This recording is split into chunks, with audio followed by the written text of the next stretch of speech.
Shalom. Hari ini kita akan renungkan Injil Yohanes pasal 18. Teksnya ayat 15 sampai 27. Saya sudah bagi 3 paragraf. Paragraf yang pertama ayat 15 sampai 18. Simon Petrus dan seorang murid lain mengikuti Yesus sebab murid itu mengenal imam besar. Murid itu masuk bersama-sama dengan Yesus ke halaman istana imam besar, tetapi Petrus tinggal di luar dekat pintu. Paragraf yang kedua, ayat 19 sampai 24. Imam besar menanyai Yesus tentang murid-muridnya dan tentang ajarannya. Tetapi Yesus menjawab, "Aku tidak pernah berbicara sembunyi-sembunyi." Maka Hanas mengirim dia terbelenggu kepada Kayafas, imam besar itu. Paragraf yang ketiga, ayat 25 sampai 27. Simon Petrus menyangkal Yesus 3 kali sebelum berkokok ayam. Kesimpulan hari ini, semua murid-murid Yesus telah lari. Hanya Petrus dan seorang murid mengikuti Yesus sampai di istana imam besar. Seorang murid kemungkinan besar adalah Yohanes masuk ke dalam istana dan Petrus tinggal di luar dekat pintu dengan perempuan penjaga pintu. Walaupun Petrus mengikuti Yesus sampai istana imam besar, dia tetap merasa takut dan akhirnya menyangkal 3 kali. Dan rombongan imam besar menghujat Yesus yang terus mengajar kebenaran dengan terbuka. Tetapi mereka tidak menemui kesalahan Yesus. Akhirnya mengirim Yesus kepada Kayafas, imam besar. Ajaran tentang Allah. Pertama, Yesus berkata di depan Hanas, imam besar tahun itu, "Aku berbicara terus terang kepada dunia. Aku selalu mengajar di rumah-rumah ibadat dan di bait Allah, tempat semua orang Yahudi berkumpul. Aku tidak pernah berbicara sembunyi-sembunyi." Yesus Kristus telah semuanya terbuka. Tidak satu pun sembunyi-sembunyi. Namun merekanya mempersoalkan tentang ajaran Yesus. Kedua, Yesus tetap berkata dengan berani, "Jikalau kataku itu salah, tunjukkanlah salahnya.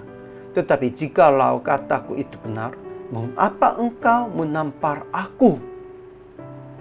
Ya, sebenarnya Yesus Kristus Allah kebenaran. Bagi dia, tidak ada satupun yang salah. Ajaran tentang manusia. Pertama, Simon Petrus dan seorang murid lain mengikuti Yesus sampai istana imam besar. Memang yang lainnya semuanya lari, namun hanya 2 orang pun masih tetap mengikutinya. Kedua, imam besar menanyai Yesus tentang murid-muridnya dan tentang ajarannya, tetapi tidak bisa dapat kesalahan Yesus. Akhirnya mereka mengirim dia terbelenggu kepada Kayafas, imam besar itu.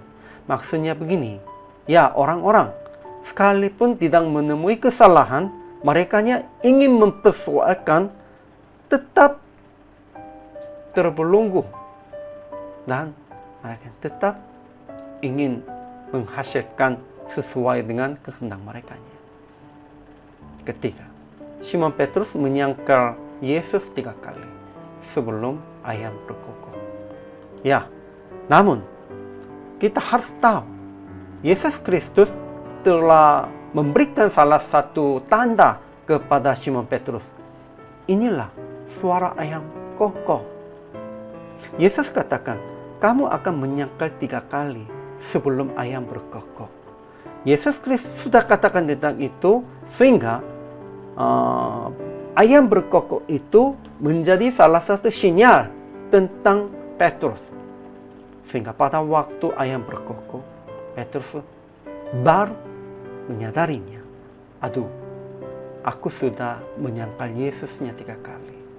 Dan tidak berbuat lagi demikian itu juga menjadi kesempatan bagi Petrus untuk bertobat. Aplikasinya. Pertama, kalau sudah berbuat dengan benar dan berkata hanya kebenaran, tidak usah khawatir dan berani berkata dengan jujur. Itu sama seperti teladan Yesus.